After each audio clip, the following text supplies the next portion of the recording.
Coming at you live from all over Ohio. A Cleveland Browns podcast full of laughs, rants, fun, and stats. A place where all Browns fans' voices are welcome and heard. A show that aims to inform and entertain you. Ladies and gentlemen, welcome to the Barking Browns Show.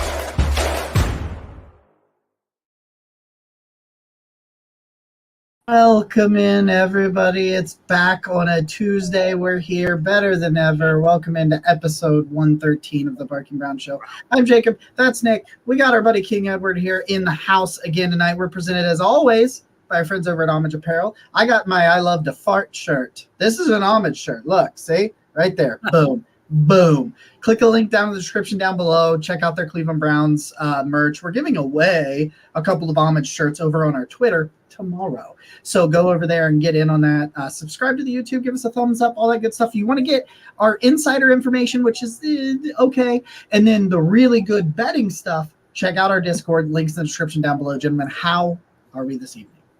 Well, I'll tell you what, Eddie, I'm glad we've got a third person because we've got a ton of stuff to talk about today. I was at training camp today. I've got good, I've got bad. We're going to get into all of that, and I definitely can let you guys react to all kinds of observations. But I think there's already been a ton put out there. I think Jake Trotter's summary today really got people going. So this is going to be a good show. How are you, Eddie? I'm all right. I'm getting back to finding my groove and finding myself to get on these shows and hopefully my own show sometime soon. Also, speaking of homage, until midnight tonight, 20% off Ohio. So Ohio State, Bengals, Browns, whatever you like. Not the Bengals, don't buy that. But you know, but if you are listening to this for some reason, like the Bengal Lauren, he's probably watching this. Go buy some Bengal stuff from homage. 20% off till midnight on all things Ohio. There you go. It's that easy. It's that simple. You know, we got Drew's hanging out. What's going on, Drew? Josh is over there. Mitch is hanging out. He wrote you a poem there, Nick. He wrote you a poem. I love it. Look at that. Mitch, I hope that you make your way up to Cleveland again because we miss you, bud. He just started a new job, and he won't be with us for training camp next week, but we will get him up there very, very soon. So, yeah, man. So we last spoke to you guys on Thursday. I believe the Browns had an off day that day, if I remember correctly, and then they practiced Friday, Saturday, traveled on Sunday, traveled after a practice on Sunday. We're off yesterday for Monday, and they practiced again today on Tuesday for the first time in Berea as part of training camp, with pads on, with fans there for the first time since they had done that little venture down to the Greenbrier. Nick was in person. I got a lot of takeaways and a lot of things that I've seen from what I can tell. But, Nick, I will give you the floor for your notes on today's Cleveland Browns training camp practice. Okay. So I've got some goods and some bads. I think I'd like to start with the goods because there were definitely some interesting things. Number one, Cade York did not miss a field goal in this practice. Oh, sorry. Hold on. I just saw this comment. And for somebody that's been going for a lot of dick jokes lately, this was fantastic. I'm so excited for Browns football that I've got to wear a pants size. MC. No MPC. I'm so sorry I interrupted you, but I read that and I was like, we got it. We got to do this. So Cade York did his own standalone field goals today, and then they were operating in the 2-minute drill, and all three ended in a field goal. Cade York made every one of them. So that was encouraging. I think we've all by now, Jacob, I saw you posted about the Cedric Tillman catch. Cedric was open a lot today, and that was cool. He had a couple of really nice catches. We saw a lot of Elijah Moore again. I feel like every day there's the videos match up to what you see in person. There's a ton of him. Surprisingly, I'm not sure how you feel about Anthony Schwartz was open a lot today. He got underthrown a couple of different times, but he was open and he made a couple of catches. So I think offensively the receivers were probably the most interesting piece of the day to me. I think our defensive line was eating today. We saw a lot of talk about Jedrick Wills, but I don't think I know he got singled out, but I don't think it was just him. There were a ton of batted balls today. There were a bunch of almost interceptions. And you know, they're not tackling, they're not sacking Deshaun Watson, but you could tell that sometimes they were letting the play go, despite the fact that Deshaun would be dead to rights if this was a real type of game action. So either the Browns' defensive line is really good, or the offensive line needs.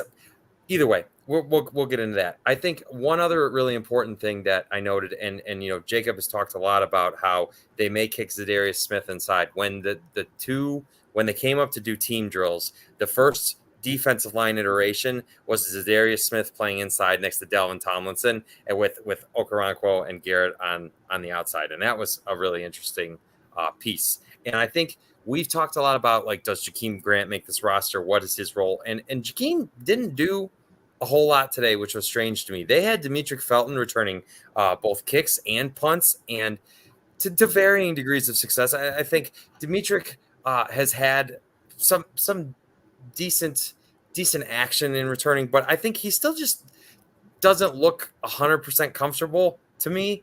But they have him in that role, and it seems like they're giving him that role. And then I noted Cameron Mitchell was the one who picked off Deshaun Watson today and pick-sixed it. That's a pick I know that we've talked about being excited about. And so I know this is a whole mouthful, but there's just a ton, and I'm sure I missed a bunch of, but I wrote everything that I really thought was of important note there. And I'm just going to give the floor to you guys. Your reactions to things you read on Twitter today and things I gave you here. You want me to do it? Okay. You can start. Yeah. Okay. I was like, it's up to you, man. I don't care. So the thing that gets me the most is is how quickly the tone on Twitter can change, not on a player, but on a unit, because and this is 2 straight practices where I think the defense was better than the offense. That last day at the Greenbrier, it was pretty well noted and documented that the defense had outplayed the offense. Same as today. I noted, Nick and I were having a conversation. It wasn't just Nick and I, but Nick and some others. The good Lord, we're talking today about the defensive line, and I said, I would have honestly been a little bit more upset if we didn't see a couple of these days, to be completely honest with you, because that's what I think the talent on that defensive line should be, with Dalvin Tomlinson and Zadarius Smith and Agbo Okoronkwo and Myles Garrett, of course. And, and even I was wishing Shelby Harris would have been out there. I wish they would have signed him. That's still something that's weird. I can't find it. I've tried to figure something out what's going on there. Nothing. I haven't heard a peep from nobody, except for yesterday when we thought he was going to sign. But, neither here nor there. But you're looking at those guys. They needed to show up at times. And some people want to get really angry at Jed, and I think that's okay. But I will also say that it was Myles Garrett in one-on-one situations. So, I understand if you're saying that the body of work plus today has you out on Jed, but I thought some people on Twitter were reacting to just today, and I thought that was a little much. But I get it. I get it, because Drake Trotter noted that he thought it was going to be double-digit sacks had it been hit the quarterback day. And that's not good for anybody, but I do remind everybody that Myles Garrett is a generational talent. So I won't freak out yet by what happened today, but I will say that I still was okay with everything, because I think this defense is really talented. The offense, for the most part, had been getting the better of them down in the Greenbrier, and that concerned me a little bit, but not a ton, again, because I think this offense is really talented. I think that's what it is, man. You're going to see these give and take situations, because I think both sides of the ball have tons of talent on them.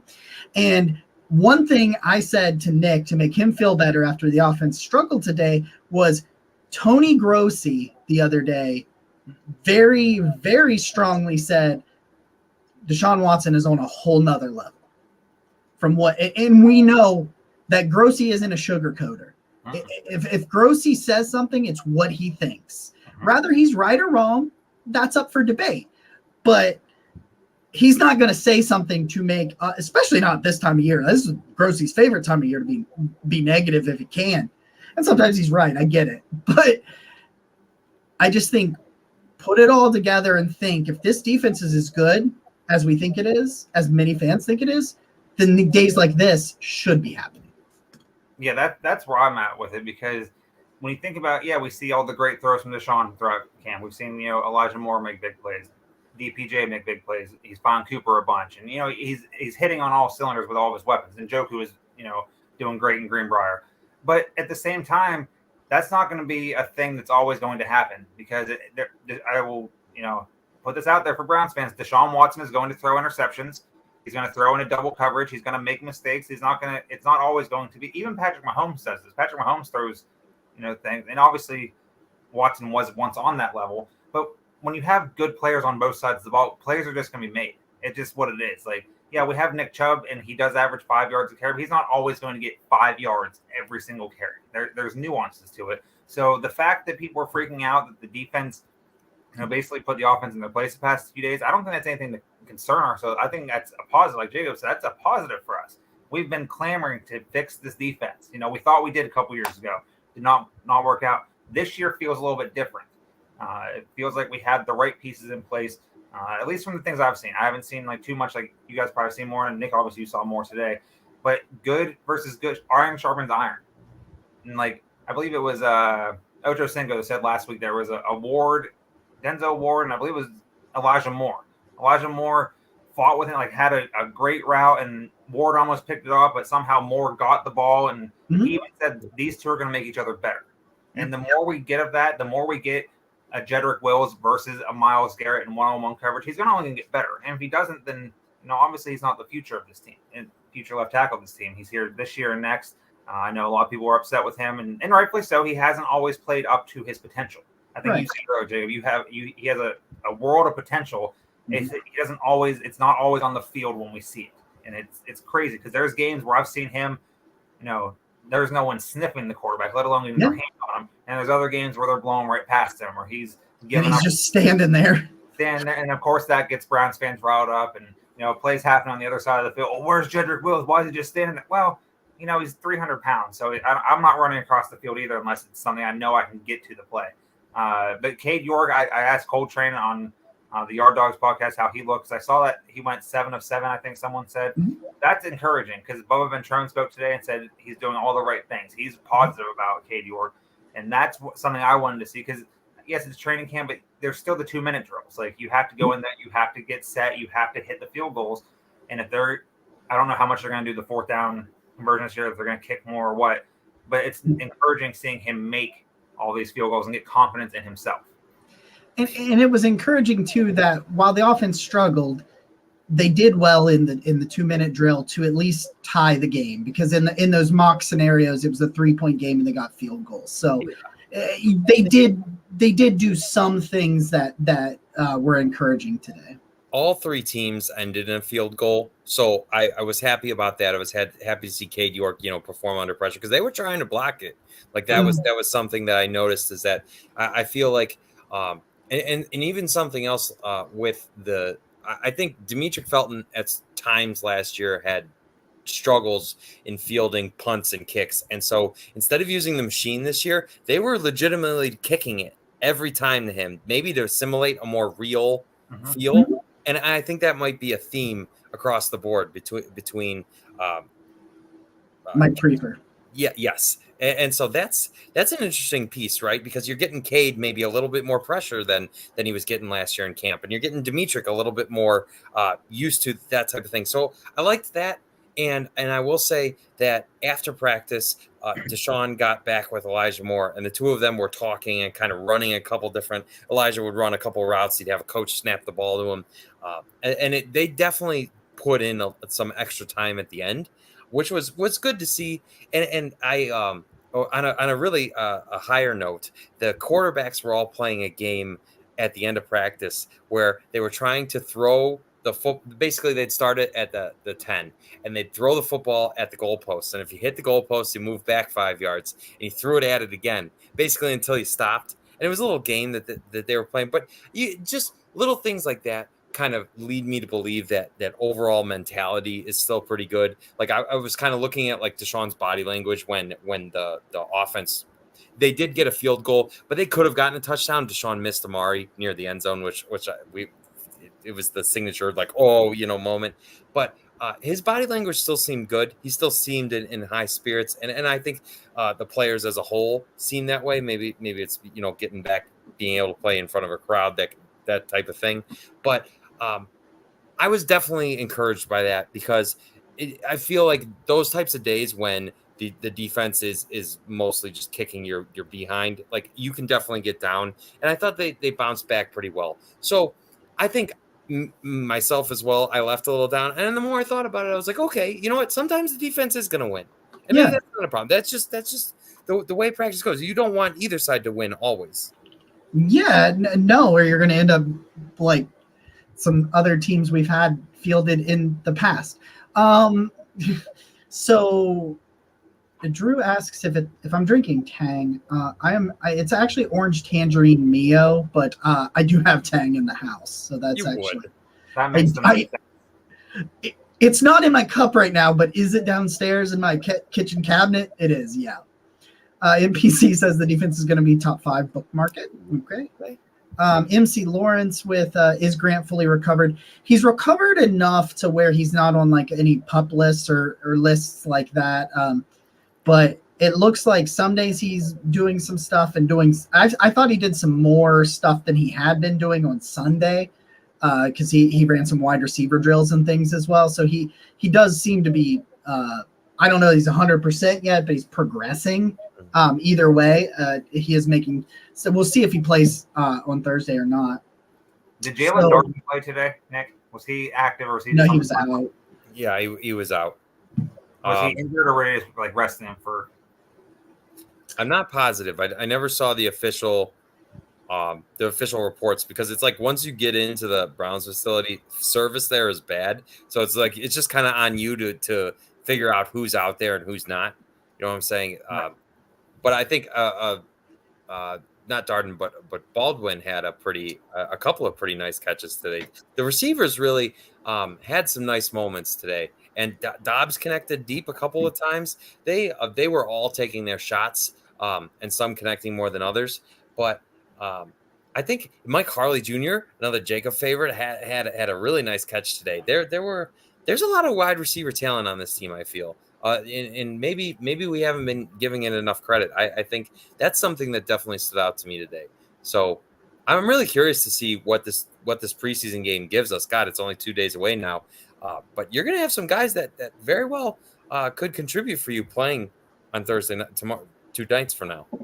So I got a few notes from the press conferences today, and then we will move on, kind of talk a couple of things about the Hall of Fame game. Then we'll transition to the quarterback, running back, tight end room grades, which is the bulk of this episode. Bubba Ventrone did speak about Jalen Darden as a returner, did mention that he really liked him as a returner coming out of North Texas, that he found he's a really smooth runner, not route runner, but a smooth runner. He's a smaller guy, but it is scrappy. Bubba Ventrone talking about that. Jim Schwartz said the defense is not ready yet, but they're going to. But that's because they have all the time that they have, and they're going to continue to make progress. He also said he wants this. This is the like ultimate gets us quote. I know, like I feel like he might have been pandering when he said this next one, but he said that he wants the team to lead the league in passion and effort and love to play football. And then one note that I really, really noted from Alex Van Pelt was he really gave James Hudson props. Really said that James Hudson has been working really hard. He's improved a ton. An interesting situation as you talk about left tackle and figure out what's going there. If you look at the depth chart, which I know these online unofficial depth charts don't really mean much, but he is listed as the backup left tackle with DeJuan Jones as the backup right tackle. And Hudson's natural position was actually defensive tackle. But what he played when he was a lineman at Cincinnati after he transferred from Michigan, he was a left tackle. And so his natural position on the offensive side is the left tackle position. And Alex Van Pelt kind of went out of his way, it felt like, to bring up James Hudson and really give him some props. So I think those were some notes that I took from the pressers today that I thought were important. Yeah, I'm excited to hear that about James Hudson. I thought he did okay times last year. Obviously he's not going to play the whole season. Well, hopefully not anyway. Hopefully we don't have any injuries. But that's encouraging to hear. It's encouraging to hear about Darden. How Ventrone likes him as the return game. I actually just wrote about him for Dog Pound Daily as the breakout star candidate for Thursday night's game. I was going through, and I've seen Tyler talk about him a lot throughout his on his Twitter and stuff. And I'm like, all right, so I'm looking into some of these guys, and I asked Randy something, and I was like, I'm leaning, Jalen Darden. He's like, all right, that's, do whoever, it doesn't matter. And I was like, all right. So I was like, all right. I'm looking into this guy, and I'm like, man, he has some speed to him. And then I think Randy wrote like he's one of the 3 players to watch on Thursday, and he runs like he's a 4.46, I think his 40 time is, but he runs faster than that. Or he plays faster than that, I should say. So that's encouraging to hear. And Ventrone also talked about Cade York today. That was awesome to hear, encouraging. So a lot of encouraging things I feel have come from these. Now, obviously, they're not going to say anything like terrible at pressers. They're not going to like throw anyone under the bus per se. That regime's out now. But the "gets us" quote, that is hilarious. I did. I thought that's what that was. I was like, "Are you pandering? Are you pandering right now?" Very well could have been, because I don't know, because we've seen what this defense can and can't. Well, not this defense. We've seen what the defense in the past can and didn't do. So if he's pandering to us, great, because we're all gonna eat that up. And we're like, yeah, just like we did, with every other person who's barked for us before, Perrion Winfrey, who's no longer here with us on the team. But that's just, I was not expecting you to say that. The Jim Schwartz said that. I was just like, oh, okay, maybe that is pandering a little bit to us, but hey, it's his first year and here with us this year, and maybe it is. So that's he's nice. Been around the block, so like he knows how to. Yeah, he's got a ring. He knows how to do it. All right, guys. For the Hall of Fame game, this is what I want to do, so that we can get into the grading of these rooms, because I think that it's kind of important. I want to go around and just give me a one player on both sides of the ball that you're excited to watch, and kind of what you view them potentially doing. So I'll start with you, Nick. If you want to start on, well, let's go around. We'll do offense. We'll all do an offensive player, and then we'll go back around and we'll do the defensive player. Okay. Well, this is low hanging fruit, but I've been talking on, if you've been following my tweets at all, you know where I'm going to go with this, but it's Cedric Tillman. I think it's going to be really fun. Dorian Thompson-Robinson starting in the second half is exciting to me, because, they were high school teammates. I just think he was exciting in practice today. I want to see a lot more of that. He's a big body. He's somebody that I don't know if there's going to be a prop on his receiving yards, but I'm taking the over. I'm really excited about him. I think it just in one day of training camp, I said, yep, that guy is going to be a contributor. That's too much Kool-Aid. That's how I feel. I'm excited. Well, I'll say this about Tillman, because I meant to say this earlier and I kind of forgot about it. I think he's like a little bit of Donovan Peoples-Jones, but if he was a better separator. Ooh. Like Cedric Tillman's that big bodied contested catch, but he is a better route runner. He separates better. And if you sleep on his long speed, like his acceleration, it takes a little while for him to get going. But on that great catch he made, he pulled away. Okay. Like he can pull away if you're not cautious. But I just wanted to say that about Cedric Tillman before I forgot. Eddie. So I said Jalen Darden earlier. I don't want to say that again. I'm going to go John Kelly, actually, because he's been on the roster for a few years now, on the practice squad. Obviously Jerome Ford is the likely RB2 on the team, but who's going to be RB3? Is it going to be John Kelly? Is it going to be Demetric Felton? Are the 4 of them going to just make it, and they're all just going to be there? What's the other kid, the other running back that was undrafted? Hassan Hall. Yeah, Hassan Hall. I'm assuming he plays. So one of those two, I want to see which one of them takes the opportunity on Thursday and runs with it. Pun fully intended there. Just because we'll talk about the running back room, I think you said, in a little bit, but I just want to see what we have behind Nick Chubb. And we've seen what Kelly can do. Like, we've seen him for a few years now, and he's shown signs at different times during practices and and stuff that he could be a guy that, is a backup or is a guy that can relieve one of the two guys that are RB1 and RB2. So I'm going to go with him for offense. Okay. I'll go with Dorian Thompson-Robinson just because I've talked about him quite a few times. The quarterback position will continuously be the most important position in football, maybe in sports. We say it all the time. And quarterbacks are going to get hurt.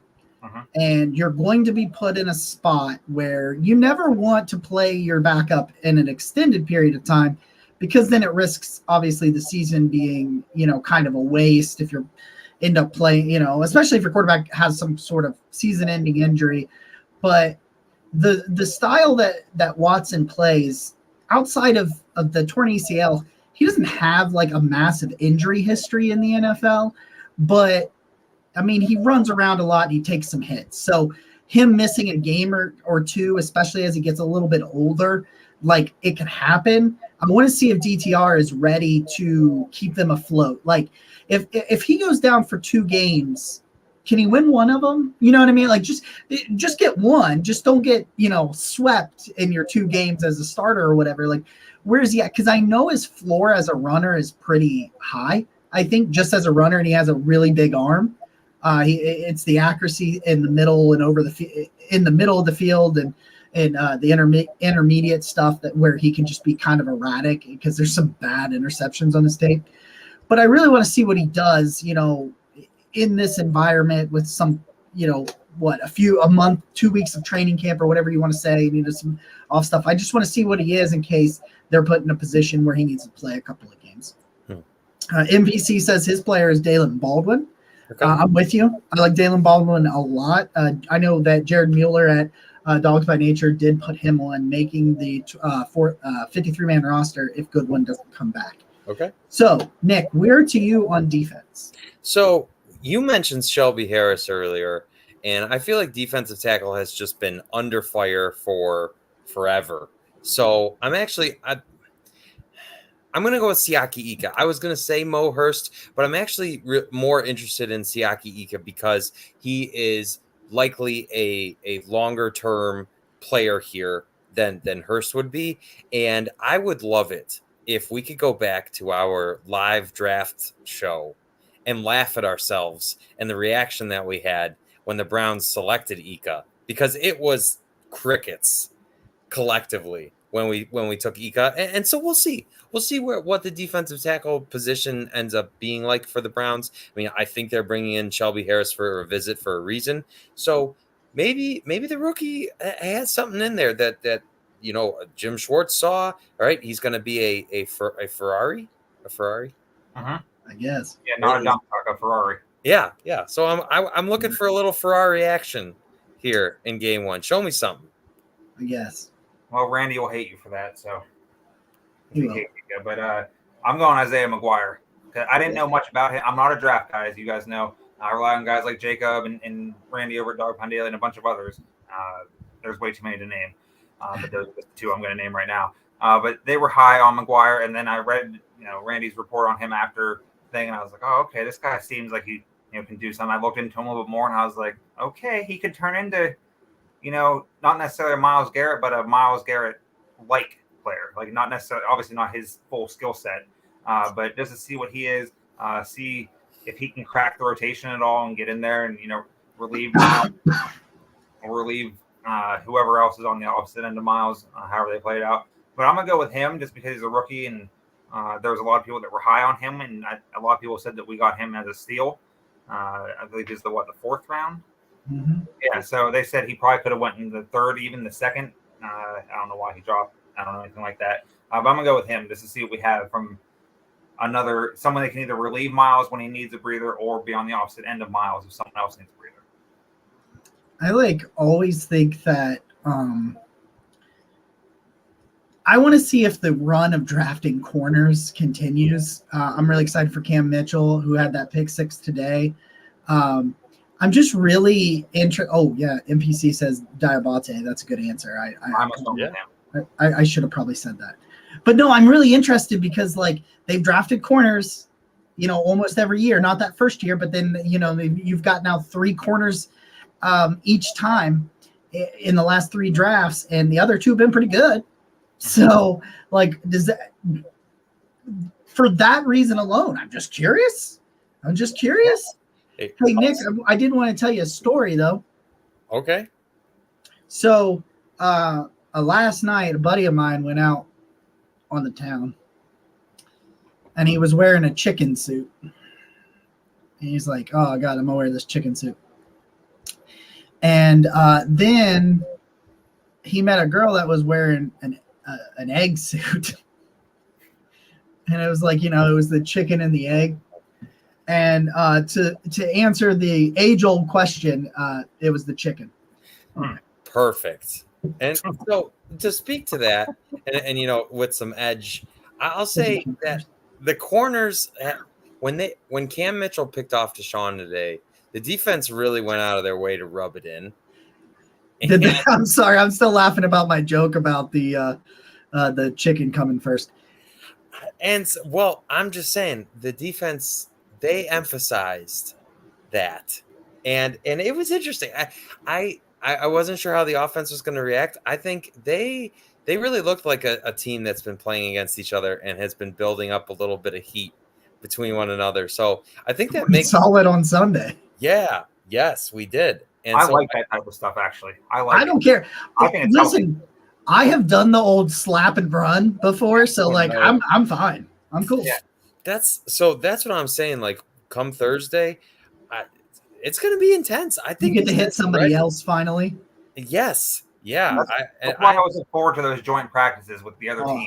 With Philly. I love those so much because there's always some sort of skirmish involved. And I just watched the DeAndre Hopkins highlight of years ago when it was him and what's the cornerback's name that he's talking shit to him, and he's like oh, I don't remember. And Hopkins gets all upset and whatnot, and then I can see the fight. Yeah, and then he like shakes him and hurts him actually on the shake, and then he's like, I don't start it, I finish it though. I love that type of stuff. And you said something like that the defense got on Watson today. Yeah. I saw a clip of Cowboys training camp earlier where I forget who it was. It might have been Diggs. I forget who it was exactly. Got into it with Dak after Dak scrambled around, couldn't find anyone, so he took 2 or 3 yards, and then they're chirping each other, and then it ends with shut your bitch ass up. And I was like, yeah, I love that because, and everyone's like, oh, he doesn't respect his quarterback. I'm not respecting the other quarterback either. The opposite quarterback. Yes, that he could be good, but I love that type of stuff. It brings out the real energy of everyone because like you said, it's competitive fire. It's what you watch a game for. You see the same people for 2 or 3 weeks at a time, and then all right, obviously gonna butt heads. If you guys have ever grew up with siblings, then you're gonna butt heads with them. Well, that's where I did the old slap and run. Oh, there you go. And then you just we're done.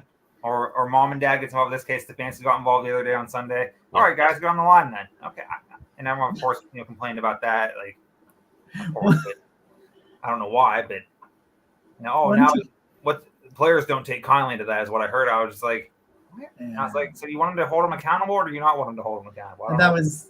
And then there's this like weird fake story that I think is fake about them supposedly trashing the airplane and stuff.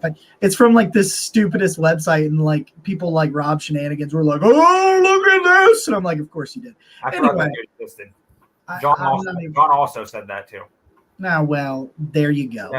He's in a pot.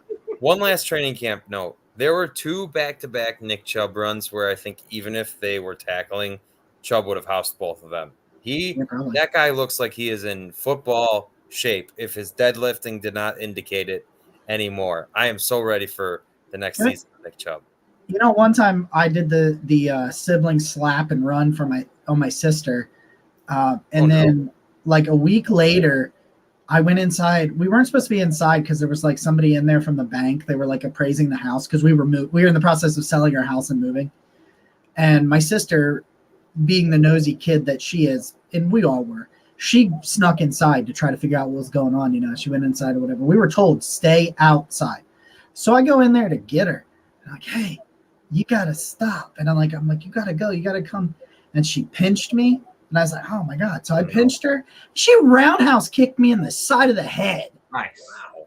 It's like, boom. Like it's on a brick. So I'm like, you know what? That's a sibling rivalry. Drew, yes, this I love to fart. It is in fact an homage shirt. So go check it out. Link down in the description. Now, Did you wear it to the steakhouse? No, I did. I forgot. Oh, no. I did. I forgot. I did, but I wore it to work. Okay. It was my undershirt, but I went around lifting my shirt up to everybody. You would. I actually forgot until like after lunch that I was wearing it. Quarterback room. All right, we're gonna do quarterback, running back, tight end room grades. The series will continue next week. We'll do this for every position group. We'll start each episode probably talking about the game. Actually, I think next week's episode might end up being on Monday because we're going to training camp on Monday, and we may record right after that. Yeah, So that's definitely possible. We're going to see how that works out for us. We'll see. We'll see. But we're gonna do some training camp, then talk about some rooms. So quarterback, running back, tight end. I thought was important to throw all three of those together because I think they're pretty set. I think those rooms are pretty set. We'll start quarterback. I'll give you my quarterback room thoughts, and we'll go around the horn. I think they'll keep all three because of the new rule. I think it is exactly why. I don't know if they knew the rule was coming in the draft when they took DTR after giving Josh Dobbs that money, or if it was just that they liked DTR and he was there at that pick 140. They decided to take it and go from there. But it makes even more sense to keep three quarterbacks now and one on the practice squad. And I think all four quarterbacks that are on the roster, I think could still be here. I think Kellen Mond could find himself on the practice squad. Listen, leading up to the last 2 days of training camp, everything I've seen and read and people I've talked to, Deshaun Watson has been on another level. He looks like he's reverting back to the player he was in Houston. And for whatever you think about Watson off the field, and I've been very vocal, I still think about it sometimes. I wish he wasn't here. Like I wish Baker was better. Like I swear to God, I say that all the time. I wish he was better and that we were still in that situation. So I just wanted to get that out there because I'm sure if I don't say that again, I'll probably get told that I ignore sexual assault. So anyway, I just think that I understand the whys that people sat there and were like, that are freaking out about last year because it was pretty bad. Like it was bad. And there was some progress, but there was not progress that I thought was going to see. I sat here and told you guys, that first game, you could see where they were trying to do some of the RPOs and trying to change the offense and doing all this. And when it didn't work in Houston, they threw that out. And because of that, it felt like they were just getting reps for the rest of the year on offense. Like it really did just feel like he was out there getting reps, And so I understand why you're there. Go back and look at the tape of who he was before. If he is that guy, he is a Super Bowl capable quarterback. He is a quarterback that can take you to, elevate you through, and win a Super Bowl because of. And the rest of the room doesn't really matter. But, Josh Dobbs, Josh Dobbs and DTR, who I think make the roster. It's pretty simple with those two. They're almost carbon copies in terms of the types of quarterback. I think that DTR and Josh Dobbs will run for yardage quicker than Deshaun because Deshaun likes to run for extending plays to throw it. And I think both DTR and I keep saying Kellen Mond because he's starting on Thursday, but DTR and Dobbs, I think, trust their legs more than they trust their arms, it's fine. But I think that is a pretty good, solid room. I think you don't have two different types of quarterbacks like you did last year, which in the end kind of caused some issues down the stretch when trying to put Watson into an offense that just didn't suit his skill set. I think you're going to avoid it that year. I think Watson should be good, should be very good, and you should feel very good about the quarterback room. It's a B+ for me. Oh, okay. I was wondering if you were going to give it a letter grade. I was like, I almost didn't. And then I was like, dude, you called this the quarterback, running back, tight end room grades episode. You probably should give a grade. I'm giving Eddie an F for stealing Derrick Henry from me in the Network 216 Dynasty League, and I'm upset about it. So we're going to start with an F. But anyway, Well, by the way, we're doing a Network 216 Dynasty League, and I'm going to be posting content about it. I'm going to be posting the big draft board, asking everybody what your thoughts are about where we're at. So if you're into fantasy, that's something that Network 216 has just touched on a little bit, but we're going to do a lot more. And we got we have two. We have a Dynasty League, which includes some people from the network and some people from Dog Pound Daily, and I know Craig Fountain's in it as well. And Andrew Spade from the OBR is actually in our Dynasty League as well. But we have the Network 216 year-long league that we did last year. We are starting that back up as well. So we've got that stuff going on. All the stuff. But as far as the quarterback room, I think I'm going to take it from a little bit of a different angle than you did, Jacob. And I like to look at the construction of it. And I like it because you have your franchise quarterback who, because the Browns are telling you in every way that the way they paid him, what they traded for him, and how he's, his history. They think it's worth it. Yeah, they think he's worth it. They're treating him as a franchise quarterback. So you have a franchise quarterback, and I think it's important to have somebody because like Jacob mentioned, and the stats show it too. When Deshaun last played in Houston, he was sacked at the top. I think he was sacked the most in the league. If he wasn't, it was right up there with the leader. So he's taken a lot of hits in his career, and inevitably that can lead to injuries. I'm hoping the hits are lower, but we're going to see where it's at. So that's neither here nor there. You want to have a quarterback behind your franchise quarterback that has some experience, that's been there and done that. And I think that's Josh Dobbs. I love it because he fits the mold of Deshaun, and he's somebody that's the pressure isn't going to get to him. He's not a rookie. It's not a guy that if Deshaun goes down, you say, oh, we have no chance of winning this game. And so I like that because you know how much we like to talk about the what ifs and these injuries and all that stuff. And I'm not going to dwell on that too long, but I just think it's important, especially when you've got a rookie quarterback in your room, and I'm assuming Dorian Thompson-Robinson makes the roster. They drafted him. They're going to give him every way and reason to beat out Kellen Mond and be the third quarterback on this roster. I think it goes a long way to have a guy as experienced as Dobbs because he can also help Dorian in ways that Deshaun can't, because Deshaun will be on the field during the games, whereas Dobbs and Dorian will assumedly be on the sideline together.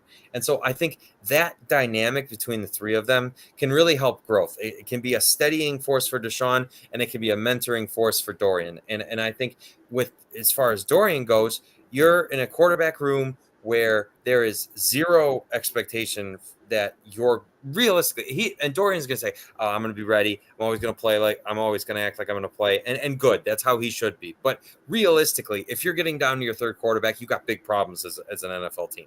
So I think it's a perfect spot for a guy like Dorian, who we knew when you're taking him a little later, you've got some things to develop, and you need some time to do it. Right. So it's it's an ideal situation for Dorian Thompson-Robinson to develop, Josh Dobbs to be the backup this year, and maybe then moving forward, you're basically setting yourself up for the future because you're hoping that Dorian will be your quarterback too behind Deshaun. And I would say even that Dorian lines up with what Deshaun does, maybe even better than Dobbs does. So from a construction standpoint, I'm really happy with what the Browns have done.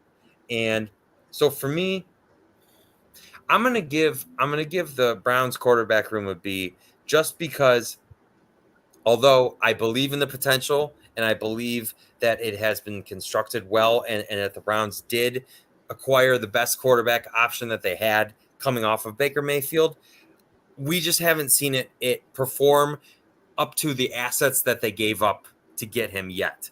And so at this point for me, it's a B for those reasons. But I am excited about it, and I think they did this. This is the best quarterback room that's been assembled in Cleveland probably since they came back. Yeah, I'm also going B with it because we know what Deshaun can do. We've seen him do it. We saw everyone wants to, won out those 6 games last year, and I always tell people, I'm like, you didn't watch those 6 games. I watched those 6 games. I have hundreds of other people that have watched those 6 games. And there was glimpses of different things that he used to do so well. And it's there. So now with the whole offseason, a whole training camp, no distractions, just football. Just play football, get better every day. That, I'm not worried about Deshaun Watson. In fact, I took him in our dynasty league. So I took him. So my success in that league, as well as the Browns, hinges on the shoulders of Deshaun Watson, and I'm fine with that. I'm cool with that because for the next, it's not like we're getting rid of him anytime soon. He's going to be here for the next 4 years at least. So buckle in. It's going to be good or it's going to be bad. I don't know what. I hope it's good.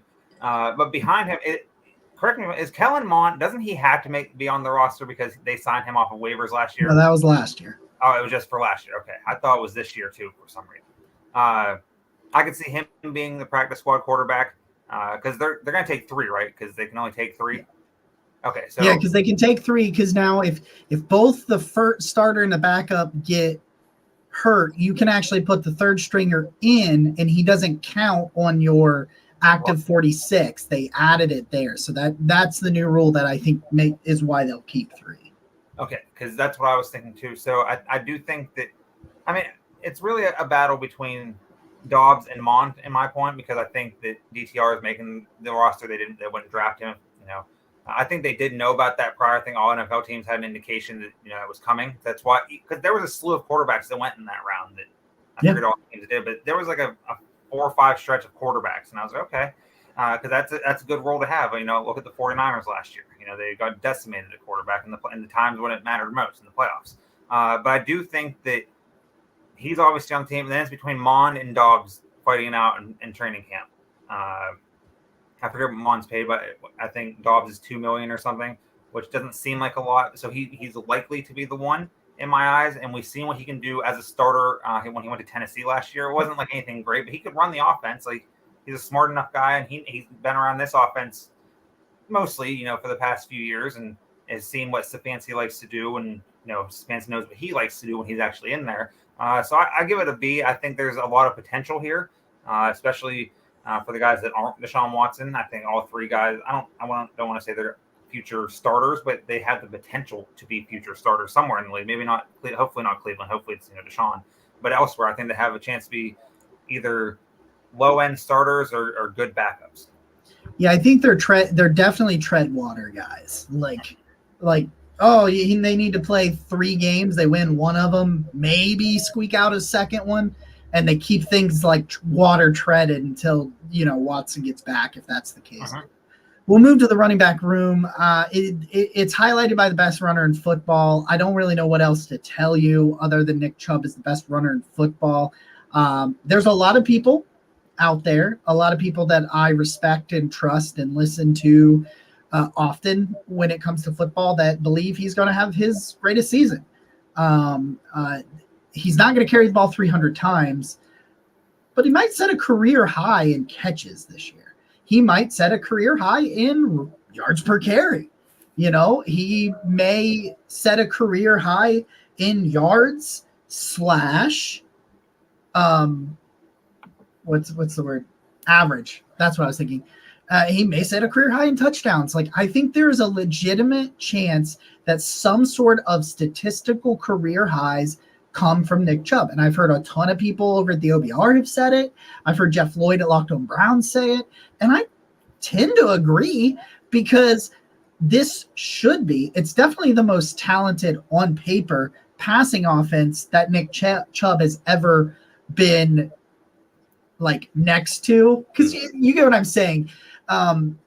It's the most complementary offense to passing attack that Chubb has been the rushing attack for. Let's put it that way. That's the way I wanted to put it. And so what I think is you could see a better average, which could lead to a career high in yardage, even though it's probably going to be less than the 300 carries that he got last year, which was he was right around 300. It was a career high, whatever it was. So that's highlighted. I like Jerome Ford a bunch. I just see this runner that, like, if he finds that hole, and sometimes his vision is a little suspect, sometimes he's impatient as a runner, and he doesn't let it quite develop in front of him. And I'm hoping some of Nick Chubb rubs off on Jerome Ford, because he's the most patient running back in the world. And that's why he is Nick Chubb. And if he can, and last year in the preseason, I thought Ford looked more patient than I had seen him look on his college tape at Cincinnati. And Alex Van Pelt No, it wasn't Alex Van Pelt. It was Andrew Barry last week during training camp said he's made a bunch of strides as a blitz protector in the passing game. Jerome Ford had. If he is going to be the third down running back, catching balls out of the backfield and spelling Nick Chubb, he's got to be able to pick up blitzes. And they're saying that he has worked on it. He's made progress.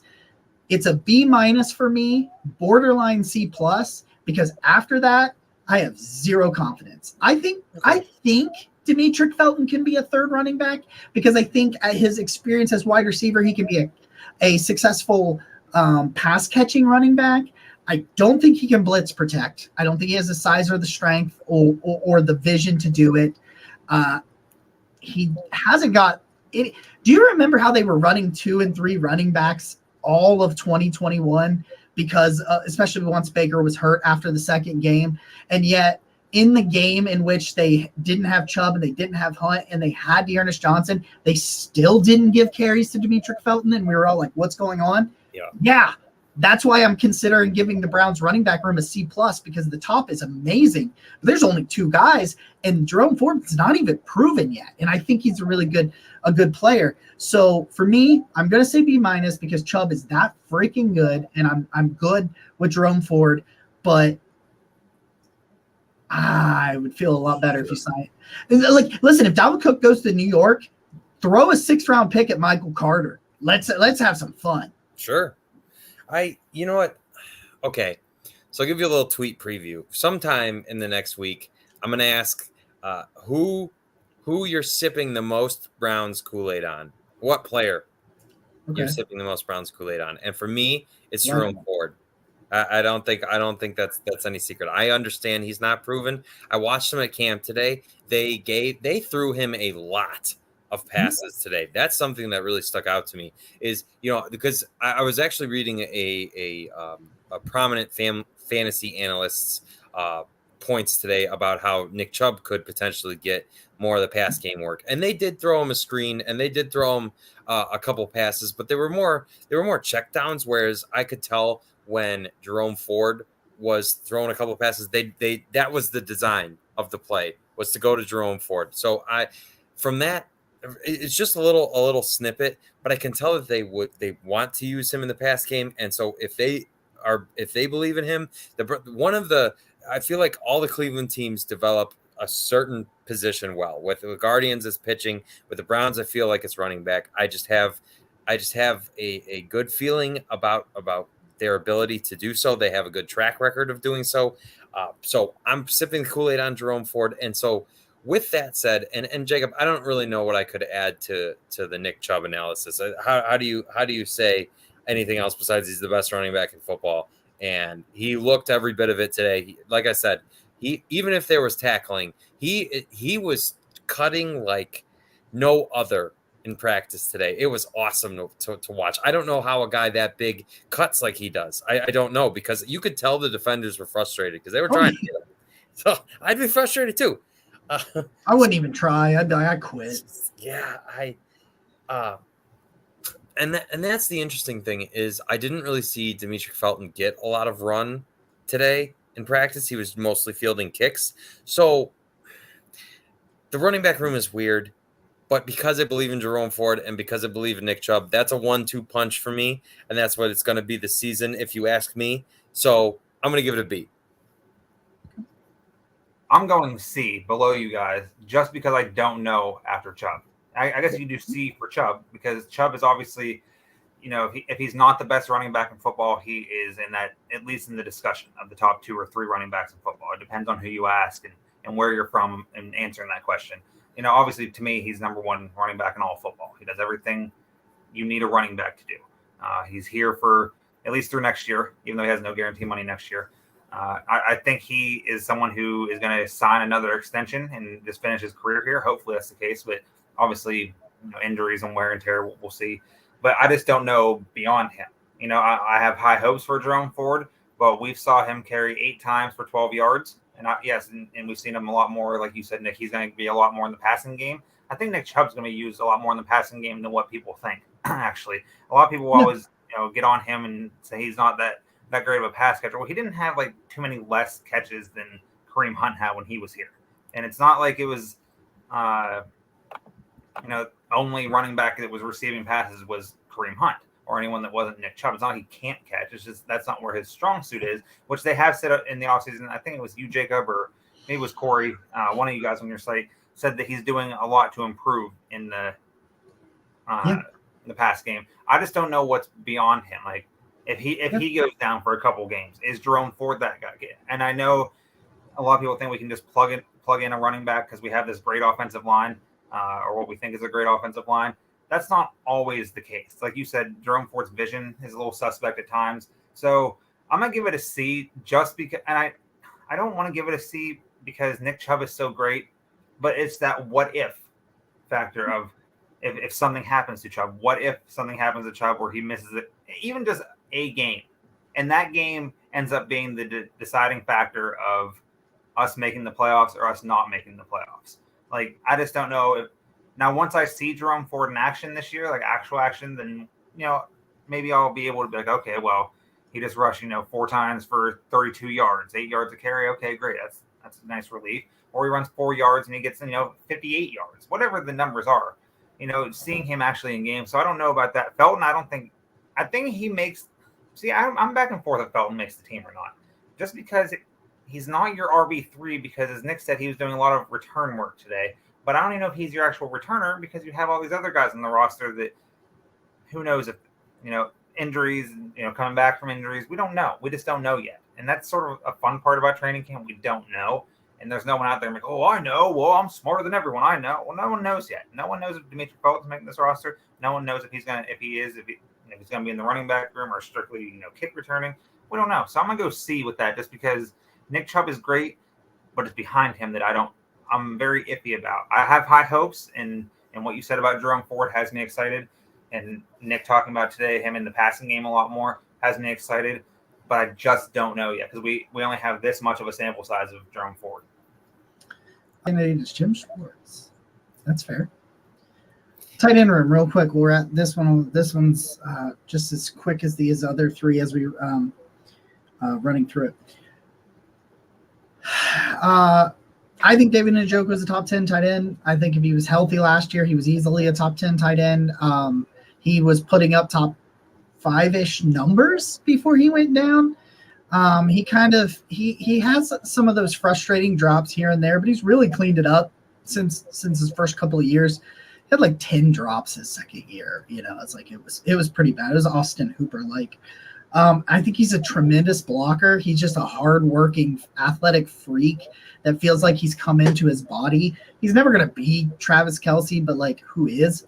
But like, I think he's a top 10 guy. And I think a guy that people continuously sleep on is Jordan Akins, man. This dude is athletic. Like, he's been resting the last couple of practices with kind of some knee soreness, which like the dude's in his 30s. Trust me. I did squats today and my knees were grinding. So I get it.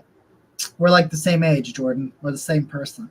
And, and he's had that one Moss catch last week where he mossed the defensive back, the Tanner McAllister, and went up and over him. I think he's a tremendous red zone target. He played 3 seasons with Deshaun Watson in Houston. And I think as far as backup tight ends go, he's not the world's greatest blocker, but he's big and strong. So he puts forth the effort. He's a willing blocker, just not the greatest. But, Bill Callahan's there. Maybe he gets better at it. Harrison Bryant, as terms as third tight ends go, he's fine. He's an average player, and he's your third player, and he can play H-back. He can play fullback, and I think that has a role on this roster. And it's a B room for me. It's a B with B plus to A minus potential because I think David Njoku is just really good. I've been carrying the banner for David Njoku for a long time, and it was really encouraging to me the way Njoku caught Deshaun's first touchdown and just the chemistry that they've shown. On top of that, you add more chemistry with Jordan Akins, who's played with Deshaun before. And I really think Harrison Bryant has had moments. I remember he had a 2-touchdown game against Cincinnati a couple of years ago. That guy is your third tight end. That makes a lot of sense to me. Jordan Akins is another mismatch size advantage guy. It's no secret that the Browns had some struggles in the red zone. So what do you do to fix that? You bring in more size. So I like the chemistry and history with Deshaun. I like the size mismatches.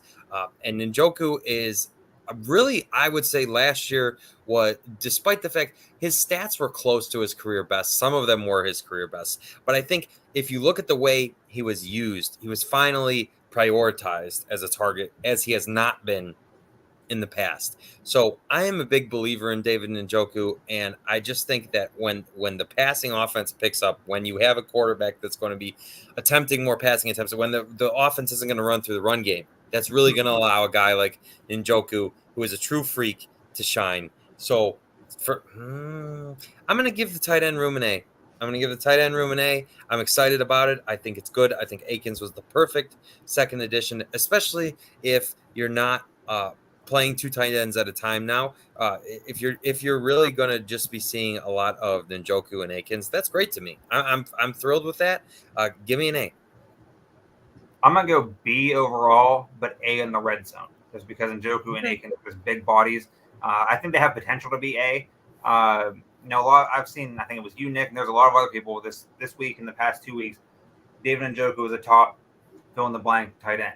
To me, he's anywhere from 10 to 15. Does he have potential to be anything inside top 10? Absolutely. We've seen, what he's done, and he's put in work with Watson. Last year, was his first touchdown. Watson's first touchdown pass was to him. And then they put in work this offseason. He was with the wide receivers in Watson, wherever they were in Miami and down in, where was it, Jamaica, or wherever it was they went. They have the potential. I love that Jordan Akins and Watson already have that chemistry from Houston. Obviously, they have to get it back from. It's been a few years since they played together.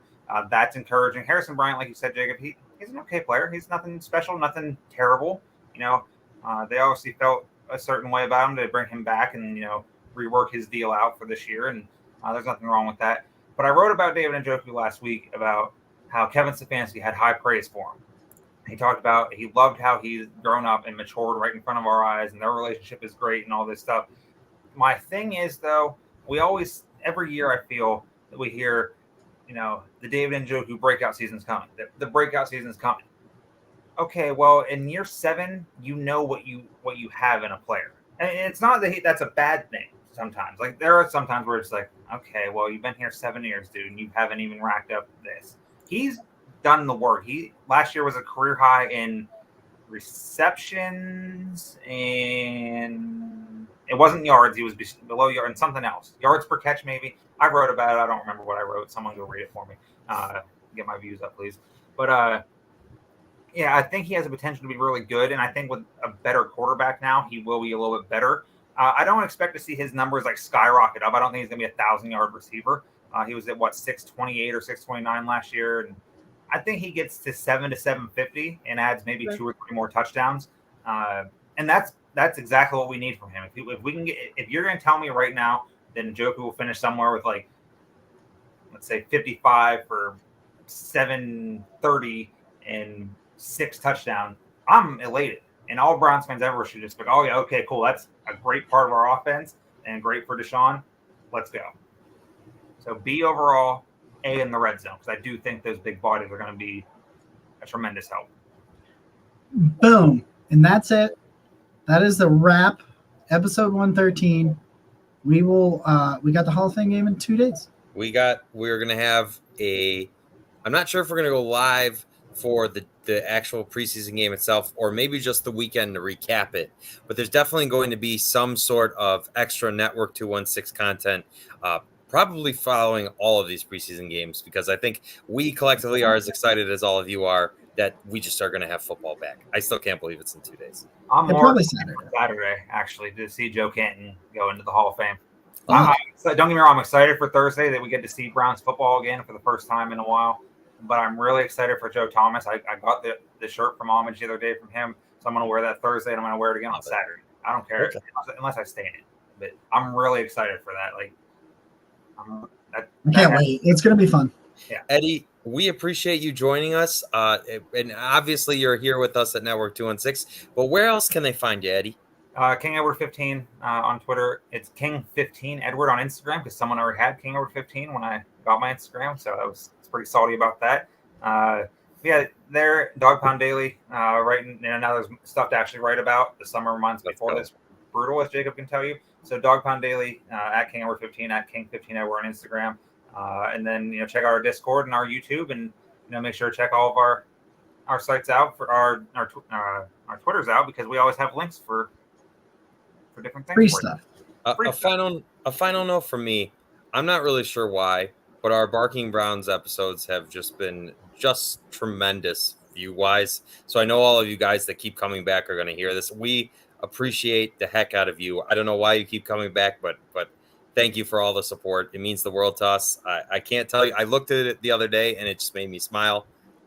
The ability to just do this and knowing that people want to come back and listen to it is amazing. Chuck it in the fucking bucket. That is our F word of the show. So congratulate. I saved it. Never misses. He always pulls the quota.